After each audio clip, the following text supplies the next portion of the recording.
This week, Emmet and I discuss Stan Lee's 2002 memoir with George Mair, Excelsior. How does it compare to the later memoir, Amazing, Fantastic, Incredible, that we reviewed a few weeks ago? First, if you're enjoying this podcast, we'd love it if you'd support the show at patreon.com/deconcomics for as little as $2 a month. All patrons get our bi-weekly videos of 20th century TV trivia, more perks and bonus content at higher donation levels, including discussions of MCU movies and Lee Ditko Spider-Man stories, and help us meet our goals to unlock the earliest episodes of our podcast and put them all back in the feed. Pledge your support now at patreon.com/deconcomics. This is Tim. This is Emmet. And this is Deconstructing Comics.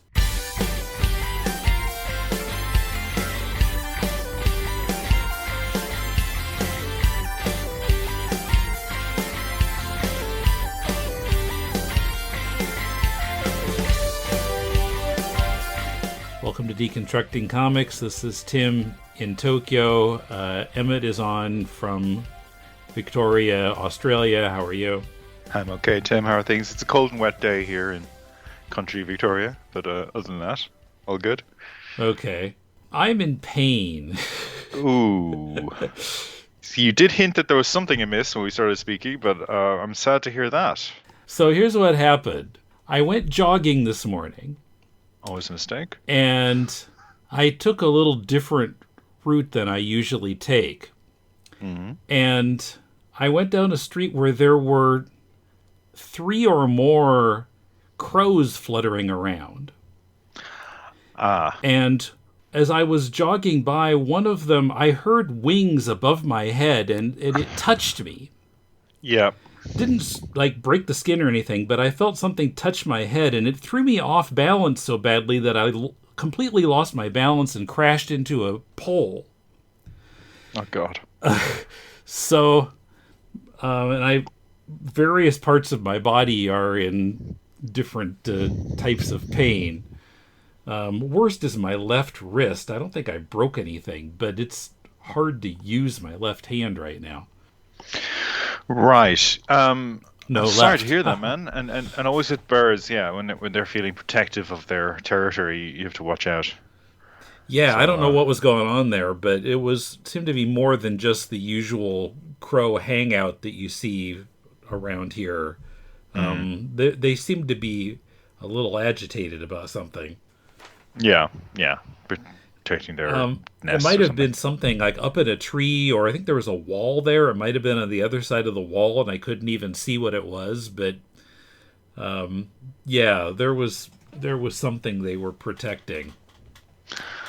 One time, my partner and I were walking through a public park in Melbourne, and we came upon the most fantastic scene. A fox cub. And foxes are unusual here in Australia. Typically, I haven't seen them, but I imagine they've been introduced. A fox cub was wailing in the middle of this sort of park area with trees all around it. And then several different species of birds were swooping at the fox cub from the trees.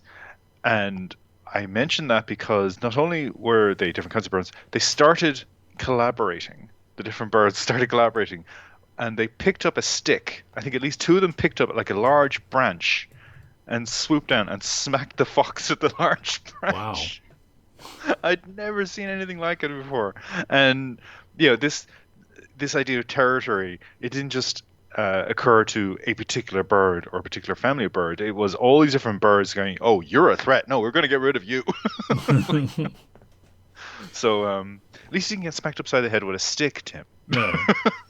No, I mean, it just barely grazed me. It's just, I was so surprised that I got completely off balance and couldn't stop myself. Anyway, so playing in pain today, but we're going to go ahead with another Stan Lee book. I'm really interested in seeing getting some comments from listeners about all our Stan Lee talk. They've been rather quiet about this. So this is Excelsior, The Amazing Life of Stan Lee by Stan Lee and George Mair. Hmm. That's the relative sizes of the names on the front. Obviously, Stan Lee is a better known name than George Mair. And so of course it's his picture on the front together with some Marvel heroes. Off podcast, we were talking a while back about whether we were just beating up on Stan too much in these, because the first two books we read painted a fairly negative picture of him in a lot of ways. And now reading The Amazing, Fantastic, Incredible and this, which are both more or less memoirs with help from someone else, it's easy to get cynical about a lot of what he says in these. Yes, but what's interesting about this one, as opposed to the Colleen Doran, Peter David graphic novel that we read, is this is George Mair almost presenting Stan Lee. Like, the conceit is that it's Stan Lee who's been transcribed or been written up. And then there's these interstitial sequences in italics that happen every now and then where George Mair sets the scene, gives you a little more detail, usually flattering Lee or presenting him as the hero of this instance, whatever is being described. Yeah. But it's typically him sort of establishing the moment and then Stan Lee telling the story. So it's almost like we're in the presence of Stan Lee and he's been his raconteur self. He's just telling his stories. He's flattering himself. There's a bit of self-aggrandizement. There's a bit of deflection. A bit. I think there's plenty for us to talk about in that respect. And the approach to how he tells the same stories we've already read twice now from a more critical lens, I think is fair to say. Yeah. So he bills this as the world's first bio-autography. Amazing. Which, as you mentioned, Mair's writing in italics, and as Stan says, he will diligently do the research, organize the factual material, and write the flattering portions of the book, which I hoped would be the major part, of course. And then Stan said he would be kibitzing whenever you least expect it. But, I mean, you always expect it because there's a lot more in this book that's not in italics, that's from Stan. I mean, Stan's writing like at least 3/4 of the book.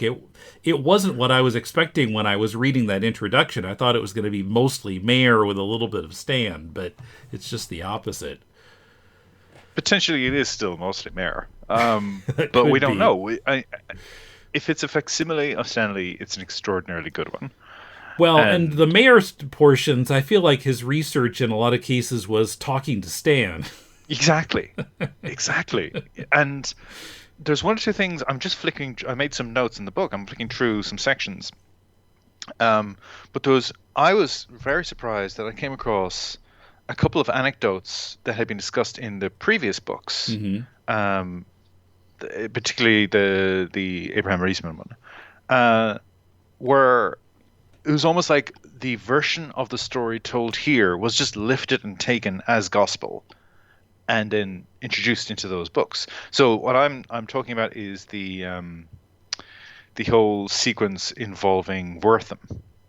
There's that, remember that bit that we got very confused about in our previous episode where we were talking about, what was that bit about a giraffe and the hoop? Right.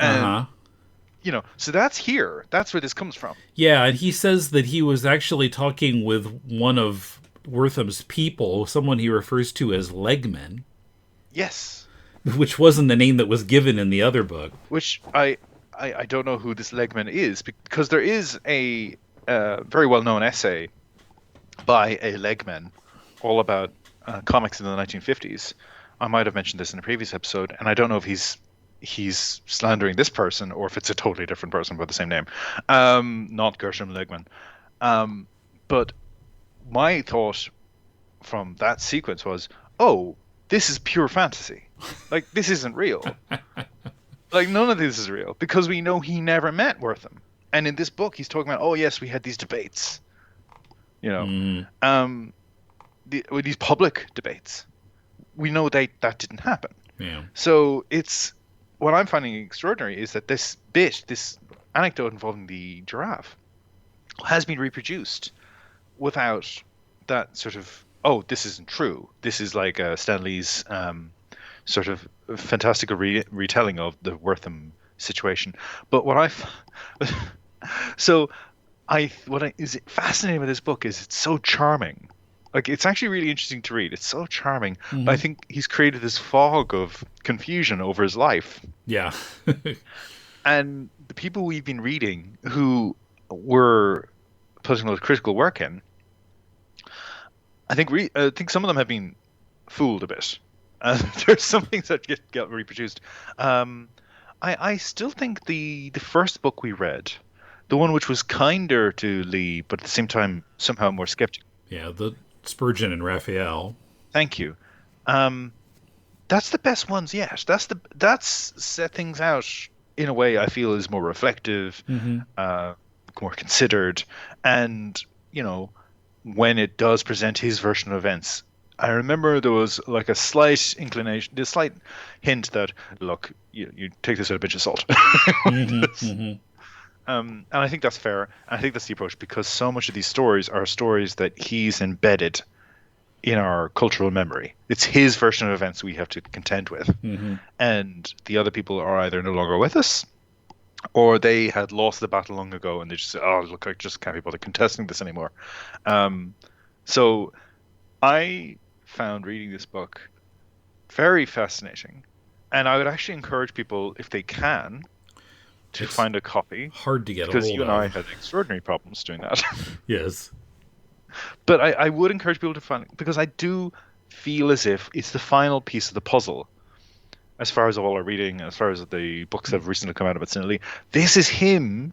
This is his version. This is the version he has control over. This is the version he wants you to believe. What does that tell you? Because there's still interesting stuff in there. I think he's flattering himself, and I think he thinks this is impressive. But there's bits which I'm kind of squicked out by. So.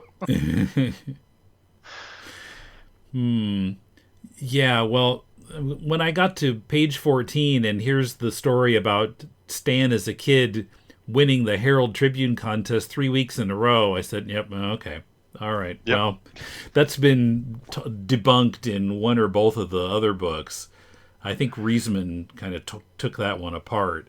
So I couldn't find any evidence of it anyway. When you said page 14, it's actually page 15 I was thinking of you were going to talk about. The interlude where he describes losing his virginity.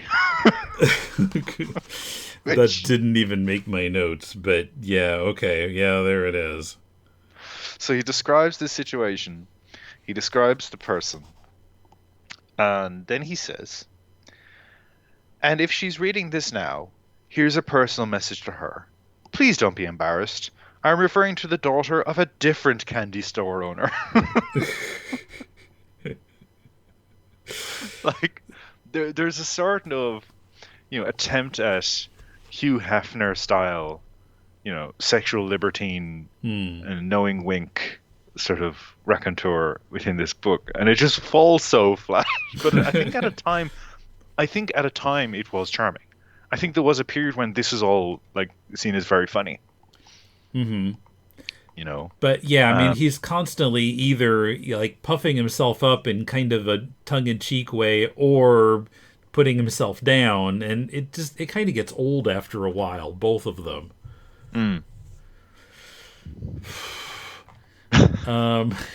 Fight through the pain, Tim. Fight through the pain. But yeah, I mean, this format gets kind of weird, because sometimes, like, Mair will say something and then Stan will say the same thing. Like, are you guys talking to each other about what you're writing here? Yes. And here's a question for you. Just if maybe this will help us cut through some of the waffle of this book. So Stan Lee credits himself as being the Marvel Universe creator. He talks about how he birthed these characters. They're from his imagination. And my main takeaway from this book was that it was a book about the creation of Stan Lee, because Stan Lee was a persona. And how he ingratiated himself with various important people. He name drops a lot of celebrities. Mr. Peter Paul appears again. The whole Stan Lee Entertainment thing appears again. I did some quick reading about this Harry Stonehill character, who he talks about being a millionaire and being so important, and he went off to the Philippines after trying to convince Stanley to go into business with him after the war, and how he's so rich now and he's so important, he's so great. And so I looked up, who's this Harry person? And massive economic scandal, bribery of government officials, completely changed the economy of the Philippines, the fallout of the scandal, like dodgy guy. Well, I had kind of the same feeling at the end of the book when he's puffing up everybody that he's working with at POW Entertainment. It's like, I remember all these names from the Riesman book in a much different context, Exactly. like being accused of crimes or accusing other people within that group of crimes. And I went back and looked at it, actually. There's Yes. Junko, the Japanese woman, or at Yeah. least her name is Japanese. She was complicit in everything. She knew everything. Yeah. Right, but it's delivered in such a cheerful. Of course, none of that had happened yet. Yeah. But you get the feeling, even if it had, he'd still be talking about how great they all are. Exactly. And what's interesting to me is these are all people who represent success, wealth, professional success, and he's sort of attaching himself to them. So anyway, I had this sense of him, the creation of Stanley in this book. What's your sense of the actual Marvel characters being described with any insight? Because I feel as if it's like, and then we did the Hulk, and then we did Spider-Man, and then we did Thor. Yeah, that was good. And then we did the X-Men. He didn't like the title I came out with, so we called them X-Men. Anyway, some guy, Chris Claremont and John Byrne, they're doing great work with it now. And Len Wein created Wolverine. Anyway, moving on. Movies. There's He doesn't really talk about the characters themselves in any way. That's true. There's no insight into why these characters are liked and loved and whatever. There's no sense of what these. There is he talks about how he's a hack. He talks about how he doesn't really read the output himself. He just sits down in front of a typewriter and starts working. But for somebody then to claim that he birthed this universe and to minimize the contributions of others, including Kirby and Ditko and so on. And that whole thing about the credit comes up in this again with Ditko. Very dismissive. How then does he get to talk about, well, these are my creations, which you'd think to be a bit of personal investment in who these creations are, what they do, where they came from, the ideas. Well, what do you reckon about that? I mean, I do want to say first that I think the things that Stan did do in the 60s were very good. The scripting and how the way that he created fan loyalty with the way that he addressed the fans in the books. I think that's all really good. And clearly these comics were very popular in the 60s, and at least partly because of that. But yeah, I mean, it's frustrating how he says, I came up with the idea of Spider-Man. Therefore, I'm 100% the creator, even though I didn't figure out what he looked like. It doesn't actually say that. But, I mean, everybody says Steve Ditko designed Spider-Man, but Stan will just say, but he was illustrating my idea. Yeah. As if there was no Ditko originality going into it. And he says the same about all of them. I dreamt up this, I dreamt up that. And sometimes he'll really fudge it. Like he'll say, one of our most popular heroes has been Daredevil. Well, when did Daredevil become one of their most popular heroes? Like more than 10 years after Lee left the book. I mean, we should be talking about Frank Miller there. Because it's 20 years after he left the book. Daredevil was certainly not one of the most popular heroes in the 60s. The book kind of stumbled through to the late 70s, early 80s when Miller took over. And then it took off, like when it was on the verge of getting canceled. And, there's a lot of that. Or when he says, we left, Jack and I did the X-Men for a few issues. We left, and not long afterward, new artists and writers took over the strip, and now it's really popular. Well, he doesn't even mention the fact that it was a reprint book for 5 years, from 1970 to 75, before the new X-Men came in. which were, Stan did not create, other than Jean Grey and Scott Summers, but the rest of them were all new characters. So it's hard for Stan to take much credit for that, but he will anyway because he had the idea of X-Men. So yeah, he doesn't. Now, although we talked before, didn't we, about that Stan has some like legal or financial reason to claim complete creatorship of these characters, where at some point in the past he was a little bit more generous with that.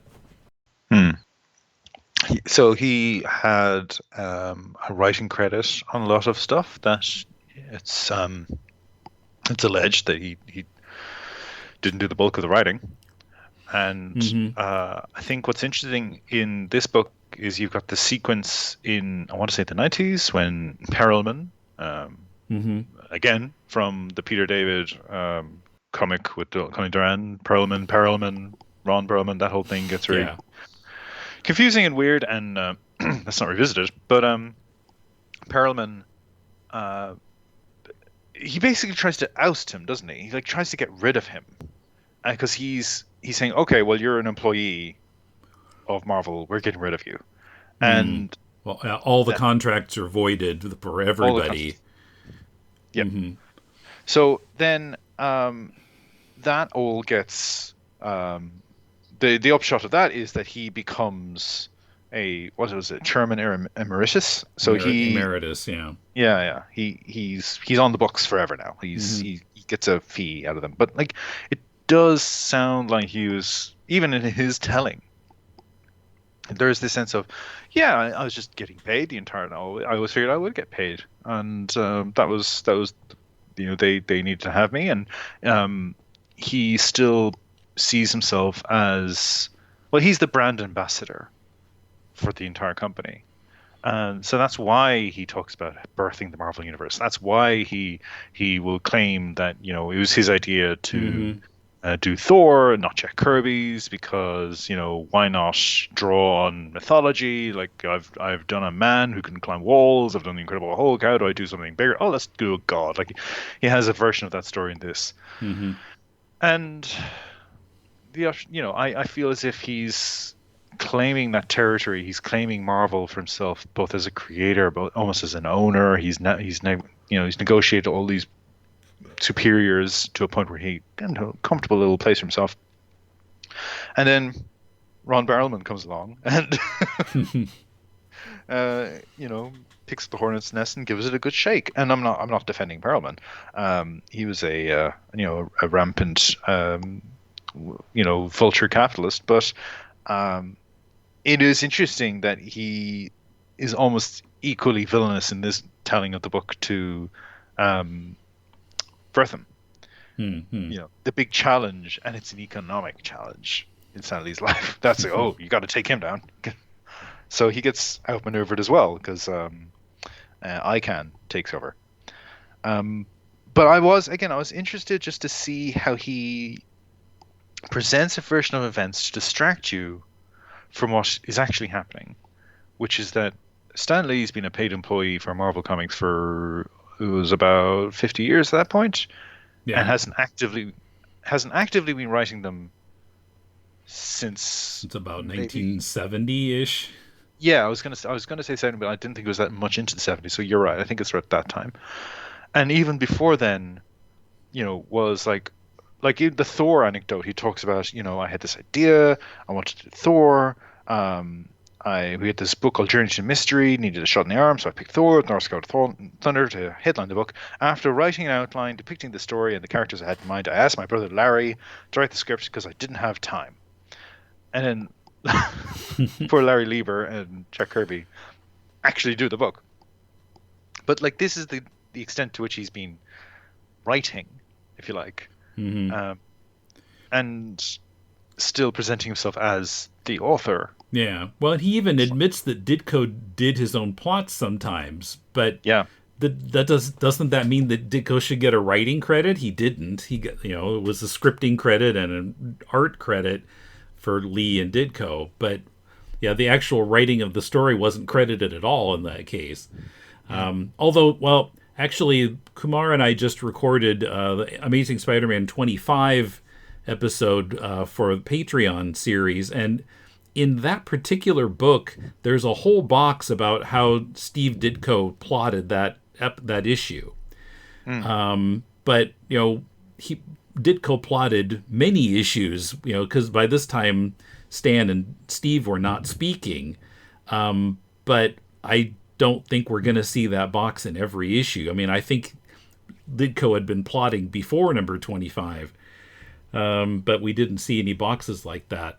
What really annoyed me was when he says, "Okay, Steve Ditko is the co-creator, but I'm really generous to be saying that." That I found really annoying, because I don't think that's generous at all. I mean, creating the visual look is part of creating the character. Yeah. So. Yeah, and it was the second attempt to create a visual look for the character, because we know Kirby had a stab at it too. Yeah. And how much of the concept, because Kirby always claimed credit for the character himself, because he's saying, well, I came up with the original character, and then they revised what I'd done, but like the actual concept is mine. Yeah. Well, I mean, if that's true, then yeah, Jack should get partial creation credit too, I would say. It's a bit murky, and I think he was trying to pull a Stan Lee on Stan Lee, because it bears very little resemblance to what ultimately became Spider-Man. But the idea of a Spider-Man, I don't know if that's what Kirby's saying. Look, this is me. This is my idea. Well, according to Stan in this book, he himself got the idea from watching a fly crawling around on the wall. Like, okay. Yeah. These criminals are superstitious and cowardly lot. I will be a Spider-Man. Yeah, as the spider crawls in the window. Yeah. That was interesting to me as well. I was just looking at a bit I was reading out from. And to be fair to Lee, in case somebody writes in, yes, Lieber and Kirby do the initial journey into Mystery Story, but then Stan claims, I started doing the complete scripts myself because I like the character so much. That freed Larry up to write and draw his favorite westerns. A bit of a bouncing compliment there. He goes on in this paragraph to talk about how wonderful Larry Lieber is, and he wish he'd been a better brother to him. But there is this sense of the dynamic, complete, in place there. He's doing that thing. I was reading this, I noticed, on page 158. So on page 158, which I would estimate is about 2/3 of the way through the book, we've just gotten to the creation of Thor. We've just gotten to the creation of Ant-Man. X-Men's on the way. This is all gets dispensed over several pages, And there are, in my edition, 246 pages in the book. So there's less than 100 pages left in the book. We've just gotten to Thor. Mm-hmm. It's pretty thin, this book. Well, yeah, I was noticing, the center section talking about the creation of all the characters, like, wow, there's not much left. And this is supposed to go to 2002, and it does, but he doesn't go into very much detail after the 60s. And several of the pages are just about all of his friends, his and Joan's friends, and I was like so bored in that section. Like, I don't care about this. That's great. He has friends and he wants to recognize them, but couldn't you do it in a way that's a little more, has more general appeal? There's even a bit where he talks about he shares an anecdote, and then he concludes the anecdote was, well, I'm glad that happened, because it allowed me to fill up some more pages in this story. And I was like, what? It's not a homework assignment. Yes. I got to get to 500 words. What else can I talk about in this paper? The sequence where he meets Ronald Reagan is very interesting. Mm-hmm. Where he interrupts Ronnie, and he stirs up his courage and approaches him and says, oh, I guess it must be great for you to return to civilian life. Then Hmm. Reagan looks at me, I loved being president. And I'm going, yeah, but let's look at the timeline. How bad was Reagan at that point? Like, Well, yeah, we know that he was starting to have Alzheimer's by that time. arguably, he was already afflicted when he began his first presidency. Like, he Ah, was well, already it having could be. issues.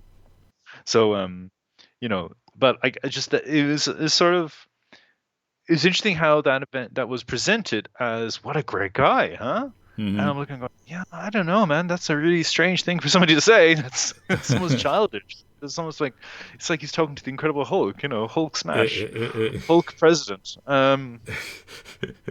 The simplicity of it, and when he talks about Paul, when he talks about Peter Paul, Hmm. and he mentions, oh yeah, I'd asked, why wasn't he the CEO of Stanley? And he's, oh, I can't put my name on anything because of my work with the CIA. And he said, oh, okay. And I just took him at his word.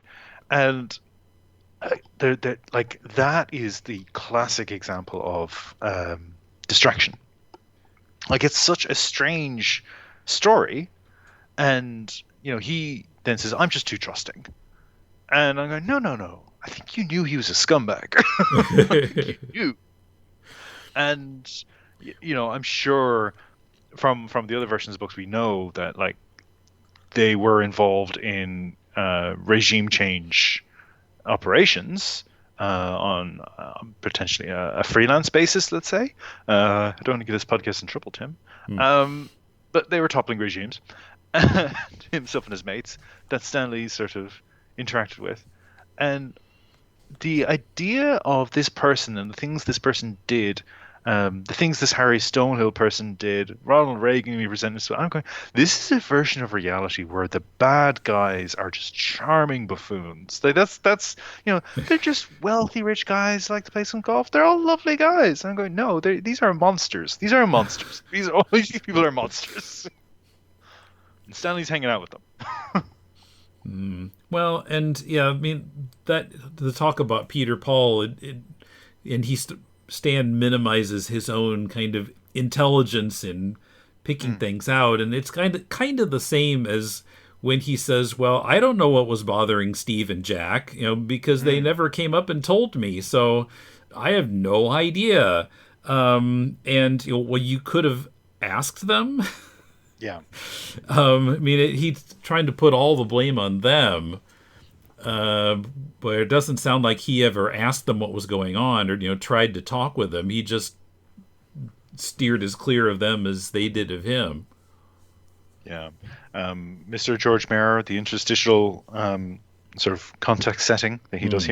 here. One day, it's like a fairy tale. One day, Peppa Pig woke up, and one day, Stan was amazed to learn that Peter, his wife, and his children had left the country and gone to Brazil, where Peter was reputed to have some of his own business interests. This was the last Stan heard from him.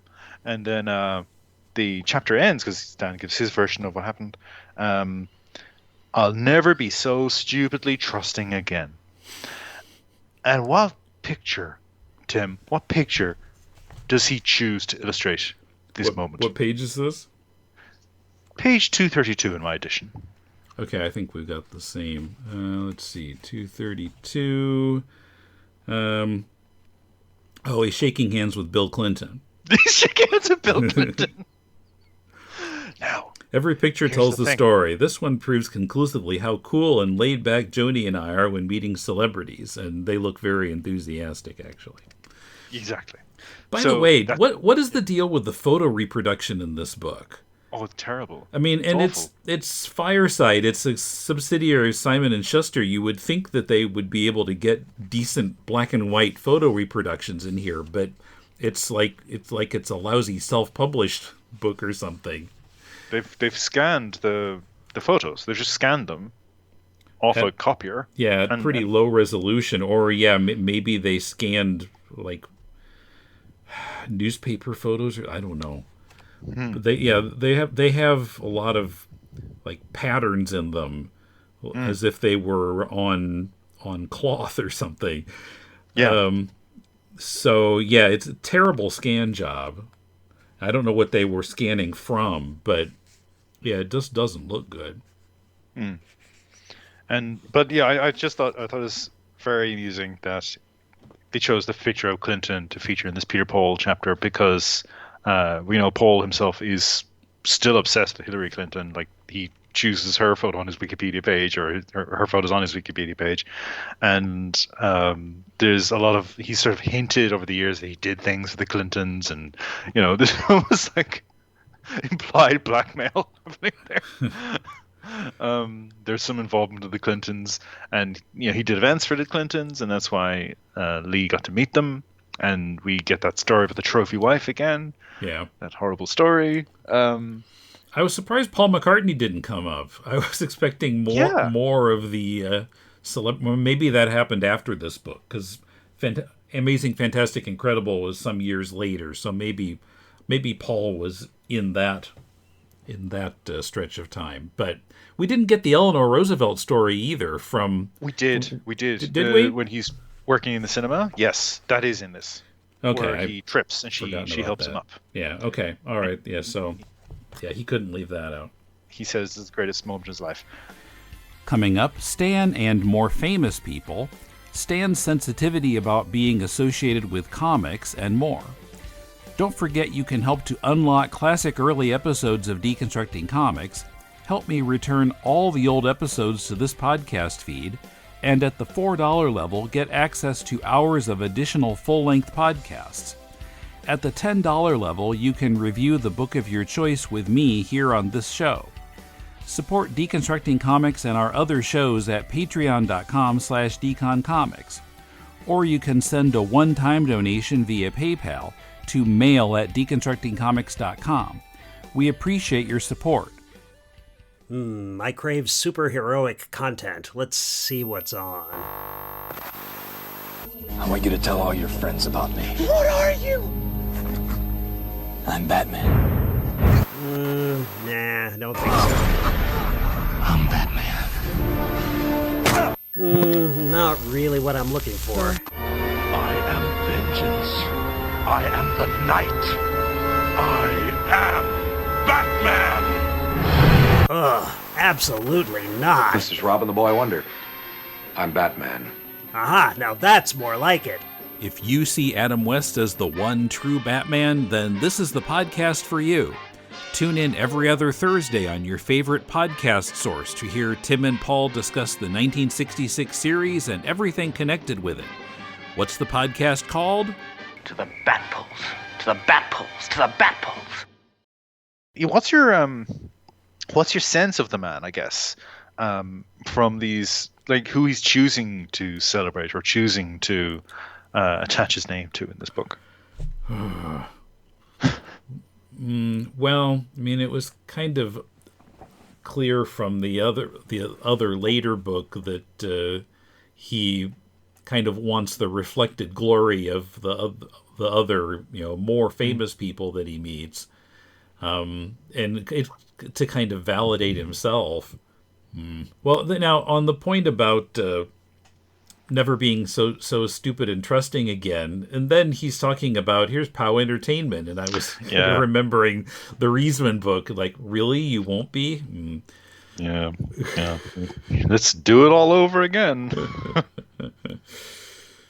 I was thinking of you the other day. I noticed that in Australia we've got a streaming service called Stan.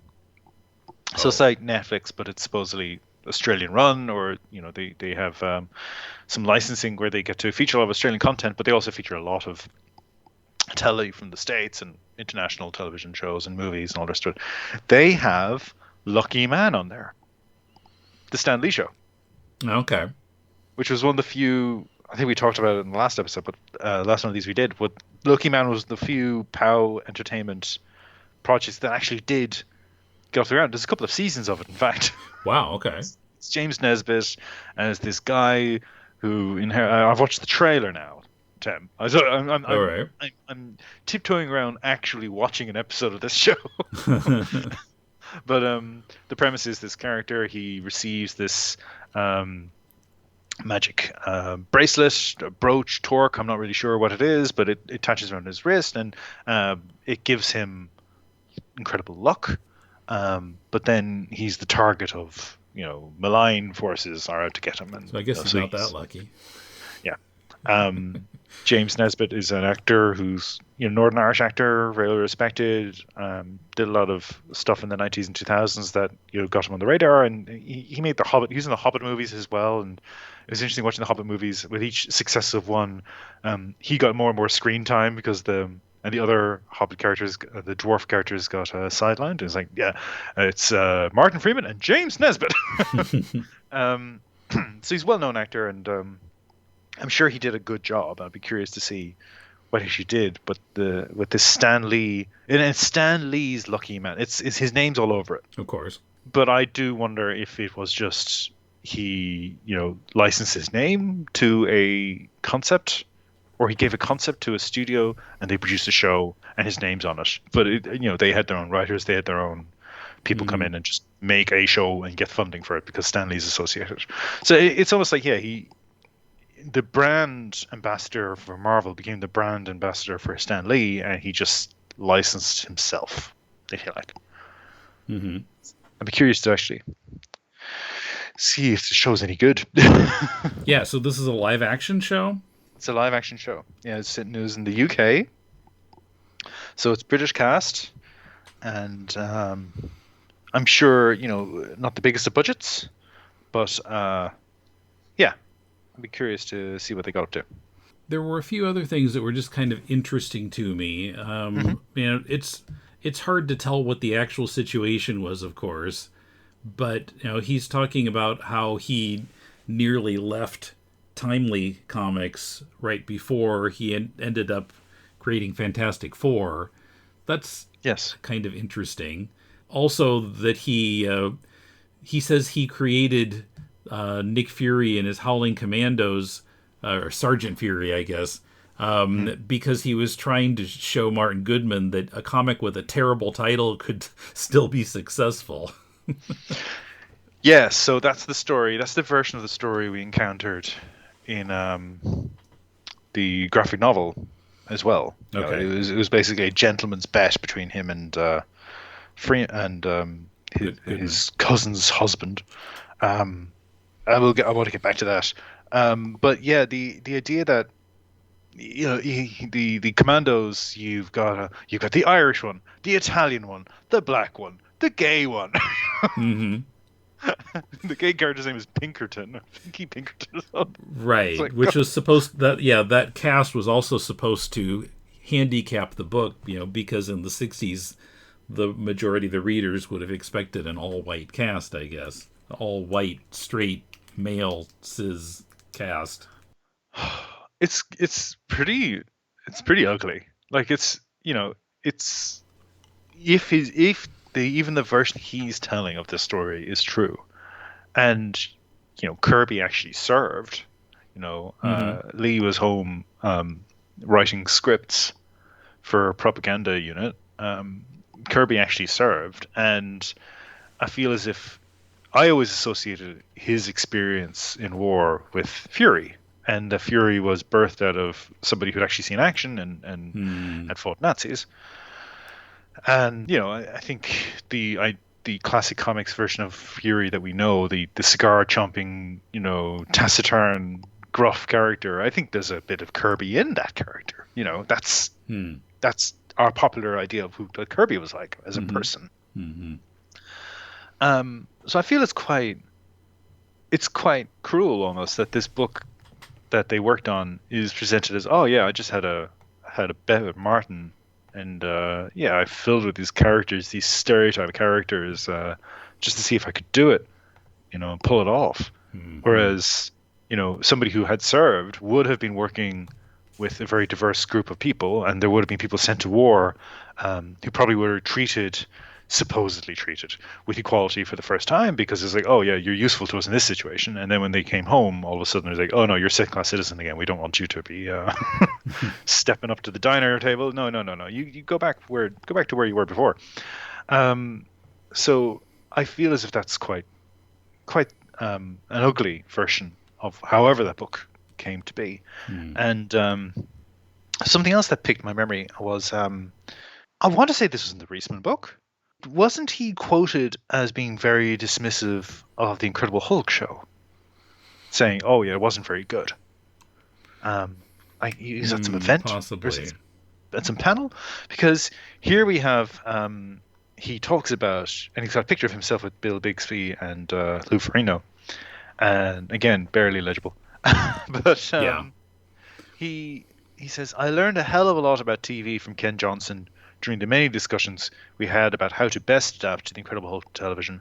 The success of that show under Ken's direction proves beyond any doubt how important it is to put creative projects in the hands of truly creative people." So he's saying it was a successful show. You know, people watched it. It was commercially successful, but it was also a creative show. Here's somebody with insight into the character. We talked long into the night about the Incredible Hulk, what it means. The version that you're seeing on screen is the version that we sort of talked about. That's the upshot of our conversations. And then, you know, he'll turn around on a dime, and because I think it's now seen as quite a cheesy show, and he'll say, "Oh, it was bad, wasn't it? Yeah, it's pretty bad." And yeah, that ability to just flip. Well, according to this book, it had a lot of adult themes, and it was really intelligent. And yeah, I mean, I didn't really enjoy watching that show the times I did watch it. I thought it was kind of boring when I was a teenager. Yeah, I mean, adult, I don't know. I mean, I guess it was mainstream might be a better word. It's something that would appeal to non-geeks. But isn't that it? Isn't that, and that's what we like. What we keep coming back to is his sense of embarrassment from being associated with comic books. So he's constantly trying to distance himself. Maybe that's why he doesn't talk about what the characters mean and why he's creatively invested in them, because they're children's characters. Oh, I just banged all this out and I'm so creative, but he doesn't want to get into the details of the characters. And sometimes when he does talk about, this is me riffing on Shakespeare, this is me riffing on the Bible, these are, there's a Freudian element to this, there's a psychological element to this, I get the sense that he's almost lifting from press cuttings of early college campus comic reviews, or like that Vintage Voice article which talked about how he introduced neuroses into comics. Other people have come to these insights and he's saying, "Oh yeah, I'll have that, thank you, yep, that's what I was doing." I'm surprised that he doesn't talk about how he was capturing 1960s fears about radiation and stuff. In this book, and even more in the later book, it's like, gamma radiation sure sounds cool, so let's go with that. He doesn't kind of glom onto that observation of those comics at all. But I mean, again, that would be an observation which would entail criticism of the war effort and mutually assured destruction and the Cold War approach to nuclear arms. And maybe that's why, because I think he shies away from anything that's potentially critical of the military industrial complex, or government. Political at all. Yeah, he wants nothing to do with that. I think that's true. But yeah, you're right. Like that's always been a persistent reading of particularly X-Men, but the Incredible Hulk as well, as a response Spider-Man, radioactive spider. There's this dangerous radioactive material that we've just unleashed, and it's everywhere now, and it's going to have unforeseen consequences. And this gets rendered in these comics as, well, then these strange characters, these mutants, these monsters, these gods among men emerge and change society because we've meddled with nature and we've cracked the atom, and this is what happens. But we could be wrong. Maybe we've missed a passage or something. I'm just quickly flicking through pages, but I don't think you're right. I don't think he touches on that. And my suspicion would be because, yes, it entails a criticism of the cavalier way in which the U.S., blew up the Bikini Atoll just because they could. Just, we've displaced an entire population of indigenous people and made their land radioactive. What are you going to do? We blew up a bomb. Now everyone knows we got a bomb. He really likes to stick in the part about Joan getting a novel published. Yeah. It was in both of the books. It's almost word for word the same as well. Well, I mean, some people have referred to Amazing, Fantastic, Incredible as a comics adaptation of Excelsior, which it might be, although, of course, the subsequent years after 2002 are tacked on. But it's also structurally completely different. Mm-hmm. Like, we talked about that. We talked about how it was dizzying how the Peter David Colin Durant book sort of just skips around the timeline. Mm-hmm. And, is dipping in and out of his memories. Whereas this one, I felt, was, very much a sit down. Let's listen to Uncle Stan tell his stories. And I think it could have been, adapted in that way and just visualized. But it sounds like Peter David got some creative license to rework the telling. Right. Of the well, of course, Mair doesn't have a credit on the comics version, so that's interesting. That's an interesting point. Yeah, could be onto something there. Maybe he effectively he's written the book. It's Mair's book, really. And Stan Lee's sort of. Well, I mean, this book, as we said, most of it's written or is meant to have been written completely by Stan. The italics parts by Mair are a small portion of the book. I do wonder, though. So. Well, yeah, but I mean, whoever actually wrote it, that part is credited to Stan. So, yes. Mair could have been a ghostwriter, but a ghostwriter by definition doesn't get credit. So, yeah. But I mean, I wonder though, it may not be fair to call the comics version an adaptation of Excelsior because it got different credits and a different structure and an additional material after 2002. So. It's obviously a lot of the same stories because we're talking about the same person's life, but not necessarily that one is an adaptation of the other. Yeah, I would say the only thing that they genuinely do share, apart from the Joan anecdote, is just a very breezy, positive reflection on his creative and professional career. It's the best possible version of Stan. That's of these books. Yeah, there's so much happy talk about the titles and other things, and glossing over anything negative to the point where it feels kind of dishonest. Like when he says made Hulk and that was another big success. Well, the original Hulk book got canceled after 6 issues, and a year and a half later they revived the Hulk in Tales to Astonish. So. That doesn't seem like a big success right out of the gate.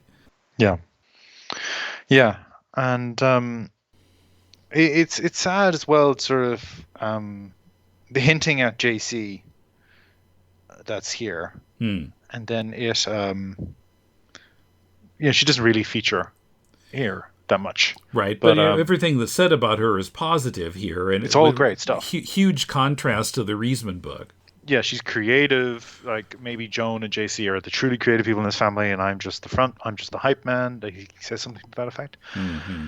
It made me feel quite sad actually. And also, I did just a quick search there. It didn't jump out at me when I was reading the book, but our friend Joe Maneely, remember? Oh yeah, the guy who got hit by the train or something in the 50s. Yes. So Joe Maneely was, supposedly this major person. In Lee's career, who he's being quoted as talking about, we could have gone off and done great things. Comics would have been completely different. We would have reinvented the comic book as you know it. Blah blah blah. This is the sequence I could find. Hopefully, maybe there's something else I've missed, but this is the sequence I found. There were a few others like Mr. Lyon's Clubs, which I did for Register and Tribune Syndicate, a gentle strip about Cub Scouts, which is drawn by Joe Maneely, one of the greatest comic book artists I've ever worked with, whose promising career ended tragically when he died in an accident at an early age. The strip was later drawn by Al Hartley. So we just move on. That's it. right? Mm-hmm. Now, if he's looking to fill the page count, Yeah. I think we could have had a little more stuff on Manili. You know, they had their work on Black Knight. I think at the time this book was published, Black Knight had become an Avengers character, and I think he was in the Joe Harris run, and he was quite well known, and he was still being published. So you know, you could have got something out of that. I don't know. But yeah, now we're on to Kirby. So yeah, Manili sort of gets this, you know, just briefly pushed on stage and then yanked off again. Didn't Manili get a little bit more play in Amazing, Fantastic, Incredible? He did, and I suspect it's because they saw there was a story there. Like there's like this story, this idea, and I think we're going over something we've already said in the previous episode. But there's this idea about the road not taken. You know, what would have happened if he'd lived? What great things would they have done together? But there really was a sense of it being this incredibly important friendship, and not just in the David Duran book, but also in the it came up in the previous two books as well, didn't it? Or Manili was introduced as this one of the few friendships he actually had within the comic set. And I think it was in the Reisman book that someone else is quoted as saying that if Manili had lived, Stan might have left the company before creating the Fantastic Four. Yes, and he says something to that effect himself. Like he's quoted as saying, "We would have I would have worked with him, and we would have done something else." Because he was, and the implication of that is, not only was he like a talented artist in comics, but he was a fine artist. You know, he had a degree of detail that his contemporaries, and this is Stan Lee again, like shitting on everyone else by implication. Manili could do maybe something that would have been more, in Stan's eyes, proper art, you know. And that's the tension we always see. He's always trying to escape the funny pages. He's trying to get into writing a book, being a novelist. He tries to do his own magazine line in the 70s. These silly photo caption things he keeps doing, which this book's full of, these strange captions with the photos. Yeah, the captions were kind of frustrating. They didn't tell me what I wanted to know about the photo. I'm just looking at Amazing, Fantastic, Incredible. Yeah, Manili gets almost 2 whole pages, and not only that, he's actually called co-creator of these characters. So if it's pre-Fantastic Four, and he's gone, sure, we'll give him co-creator credit. But Spider-Man, nope, completely Stan Lee creation. All right, I'll be generous and say that Ditko co-created him, but Fantastic Four, nope, mine. Hulk, mine. DD, mine. There's a picture of Lee with some Princeton students. Okay, they're all serious-looking young men. There's 4 of them. They're all wearing suits and ties. Wasn't wearing glasses. I don't know who they are. They're not named. No. Who knows? They could have been the bloody, Reagan administration in a couple of years' time. I don't know who they are. But the caption reads, "In the mid-60s, a fan delegation accorded me honorary membership in the Princeton University Cleosophic and Debating Society. They gained immediate admittance because they each wore a Merry Marvel Marching Society button." Right? Yeah. And you can see those in the picture, in the poorly reproduced photo. He's just given them all a button and had them pose for a photo. That tells me nothing. Right. Absolutely nothing. Yeah. Well, except that Stan got honored, so that's an important thing to mention. I remember I went to see. I went back to Trinity College because Bill O'Reilly was giving a talk. Oh my gosh!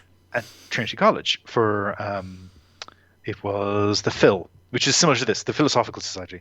They weren't, they're basically a bunch of posh boys getting drunk and yelling at each other, and that was debate. But they had Bill O'Reilly speak, and I was like, "Oh, I'm going to go see this guy." And I had a friend at the time who was like, "What are you doing? You know it's just going to be nonsense. Why would you go to that? It's just going to make you angry." I said, No. I think it's important. I need to see this person. I need to see him in person and see what he says." And it was a disaster. He was there. He talked a lot of nonsense. People weren't allowed to ask questions from the floor. You had to submit your questions ahead of time, and then they vetted what questions you'd answer, which I know is something that's done typically. But in this instance, I felt as if, well, you're supposed to be a champion of free speech. Why can't you answer some questions? He claimed Northern Irish peace agreement was struck because the women in Northern Ireland refused to have sex with the men until they sat down at the negotiating table with the British. Hugely offensive to the work of the SDLP and the Irish government and Bill Clinton, which is what he's trying to remove Bill Clinton from that story. That's what that's about. That's what he's doing there. Turned it into Lysistrata. Yeah, he's just trying to.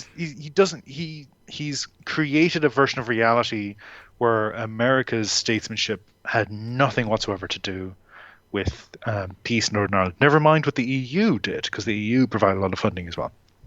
Anyway, I'm telling you all this because that evening, Bill O'Reilly appeared on Fox News, it was a live cast from Dublin, and he says, "Oh, I've been honoured by Trinity College. They've made me an honorary fellow." Okay? Mm-hmm. Not true. He was at a debating society. It was a student-run debating society. He stood on stage. He talked crap for an hour. People in the audience clapped. I was disgusted by them, but that happened. Somebody laughed at him when he made that quote about the women in Northern Ireland. Somebody laughed out loud at that. It wasn't me, I promise you. Somebody else. I was in shock. His version of reality was, "Oh, I was honored by the university, Trinity College, this bastion of British colonial rule in Dublin. They honored me." Didn't happen. And I got very similar energy from this photo. He's like, "Oh yes, I was an honorary member of this society at Princeton." He probably just spoke there once. It's the same thing.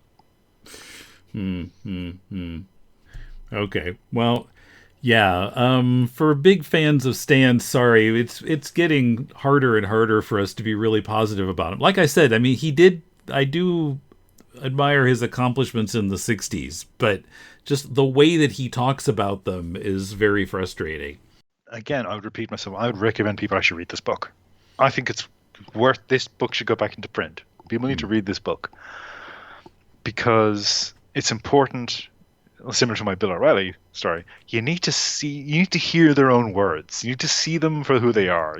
This is important. You need to know who these people are. Well, don't let other people tell you who they are. It especially helps if you've read Riesman and Spurgeon and Raphael before you read this book. Because if you just pick up this book, you could and take it all at face value, you wouldn't quite get the same effect. Yeah, and as I think we've tried to dig out in this conversation as well, it's incredible how quickly he dispenses with these creations that his career was largely founded on.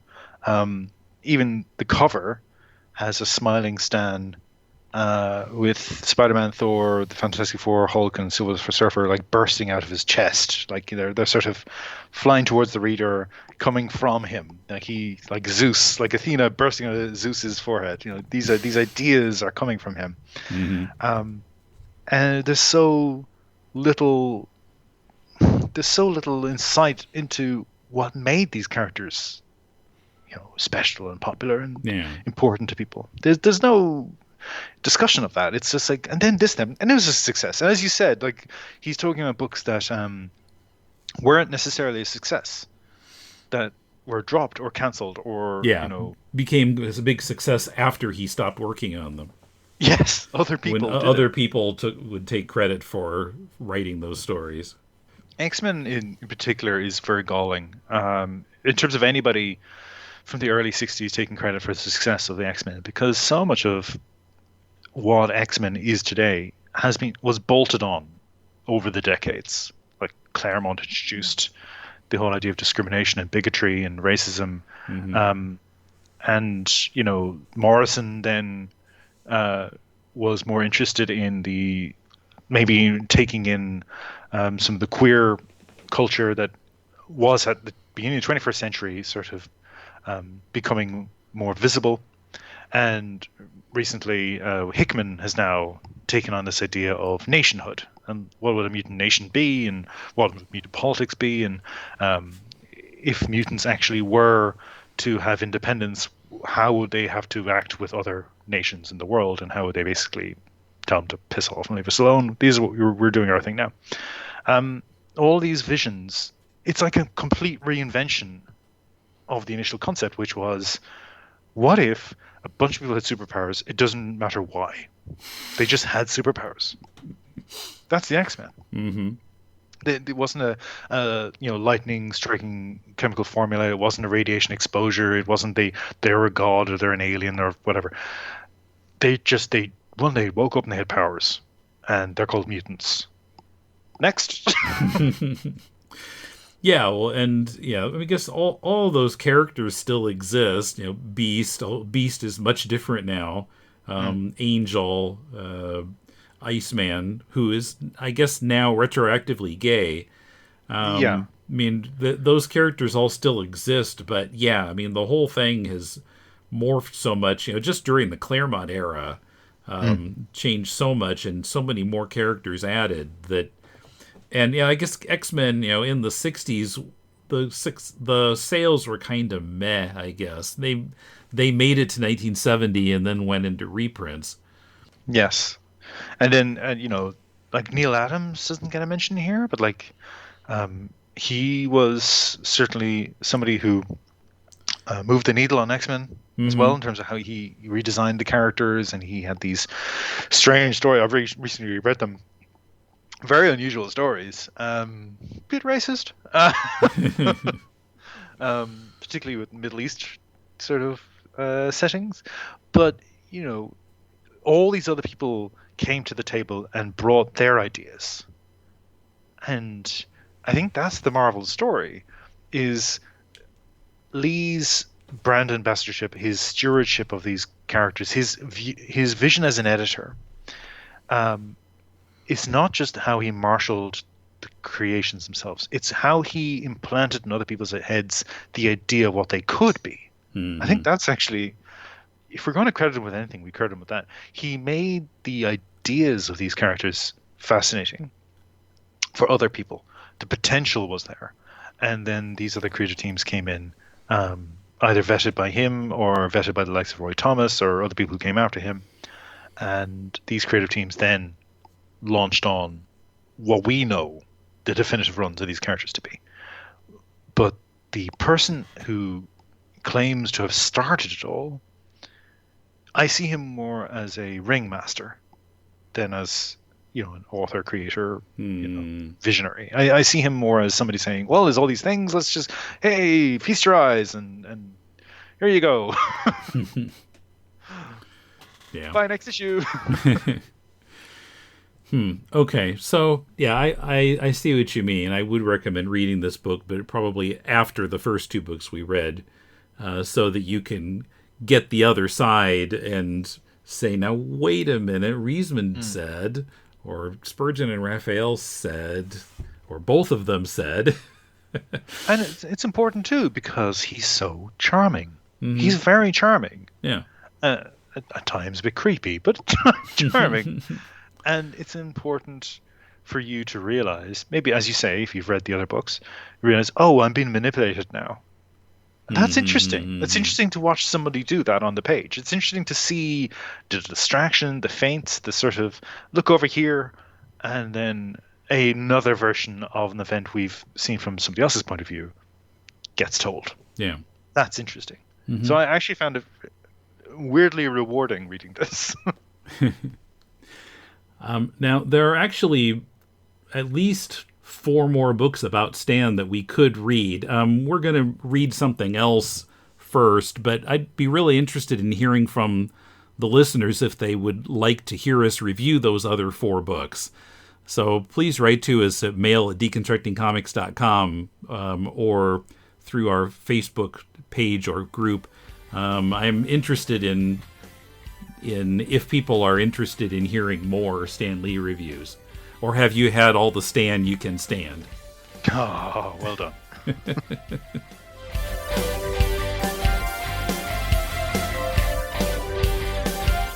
Excelsior was published by Fireside. It's out of print, but with some patience you can find, somewhat overpriced, used copies on the web. You can help Deconstructing Comics and all our podcasts by joining us on Patreon at patreon.com/deconcomics. And go to deconstructingcomics.com to connect to us on Twitter, Facebook, or YouTube, to shop on Amazon to support the show, and to find links to subscribe to the podcast. Our theme is by J.B. Anderton. If you're looking for some constructive feedback on your comic, send it to us and we'll critique it on our spin-off podcast, Critiquing Comics. Send it to mail@deconstructingcomics.com. We'll read at least 30 pages of it and critique it on the show. This coming Saturday, creator Rochelle Meir, whose book Holy Diver, Mulele and I critiqued back in January, joins me to discuss Adora and the Distance by Mark Bernardin and Ariella Cristantina. This is a book that's been getting some mainstream press buzz because of what's revealed in its twist ending. We'll talk about that and consider whether a twist ending was the best way to reveal the book's underlying topic. Then next week on Deconstructing Comics, Emmet and I discuss a new graphic novel from Avery Hill Press, Lights, Planets, People, a book about astronomy, relationships, and being bipolar by Molly Naylor and Lizzie Stewart. Till then, this is Tim, and thanks for listening to Deconstructing Comics.